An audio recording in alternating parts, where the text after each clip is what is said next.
আজকে আমরা বেদানা গাছে একটি ওষুধ ব্যবহার করব। সেটা কি? সেটা হচ্ছে টনিক। এই টনিকটা গাছের জন্য কি উপকারে আসবে এবং কেন ব্যবহার করব সেই বিষয় নিয়ে আজকে আমরা আলোচনা করব। আমরা অনেকেই গাছ রোপণ করার পর গাছে আমরা খাবার দিয়ে থাকি। তো খাবার দেওয়ার পরও দেখা যাচ্ছে গাছের ফলগুলো ঠিক মতন বড় হচ্ছে না। এটা কিসের অভাব? এটা হচ্ছে হরমোনের অভাব।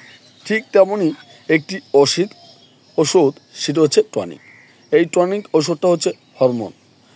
এটা সম্পূর্ণ হরমোন পূরণ করে দিবে, কারণ হরমোনের অভাবটা হলেই এই ওষুধটা আমাদেরকে ব্যবহার করতে হবে। কারণ হরমোনের অভাবের কারণে গাছের ফলগুলো বেঁকিয়ে যায়, ঠিক মতন বড় হয় না, তারপরে ঠিক মতন সোজাভাবে ফলগুলো তৈরি হয় না। তাই আমাদেরকে এই হরমোনটা অবশ্যই ব্যবহার করতে হবে। এই হরমোনটা কখন কিভাবে ব্যবহার করবেন? এই হরমোনটা আমরা ব্যবহার করব, এক হচ্ছে সকালবেলা সূর্য ওঠার আগে, আর দ্বিতীয় হচ্ছে সূর্য ডুবার পর। সূর্যটা যখন লাল হয়ে যাবে ঠিক তখনই আমরা এই হরমোনটা ব্যবহার করব। এর ব্যবহার মাত্রা হচ্ছে 1 লিটার পানিতে 1 ফোঁটা, বেশি নেওয়া যাবে না, 1 ফোঁটা নিতে হবে। কারণ যদি আবার বেশি আমরা 2 ফোঁটা দিয়ে দেই তাহলে গাছের ফল বা ফুলের ক্ষতি হতে পারে। এটা কোন সময় দিতে হবে? এটা দিতে হবে গাছে যখন আস্তে আস্তে মুকুল ফুল আসবে, এখনো আসেনি, যখন আসবে ঠিক তখন এইটা আমরা ব্যবহার করব। আর দ্বিতীয় ব্যবহার করব কখন? যখন গাছের ফলগুলো এইরকম গুটি অবস্থায় এসেছে ঠিক তখনই আমরা গাছে আবার 1 লিটার পানিতে 1 ফোঁটা দিয়ে তারপর আমরা গাছে ব্যবহার করব।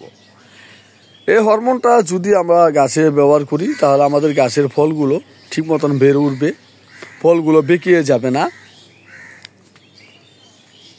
তাই আমাদেরকে হরমোনটা অবশ্যই ব্যবহার করতে হবে। আর গাছের গোড়ায় অবশ্যই আমরা বেদানা গাছের গোড়ায় সম্ভবত অনেকেই আমরা কি করি, অতিরিক্ত পানিটা দিয়ে দিই।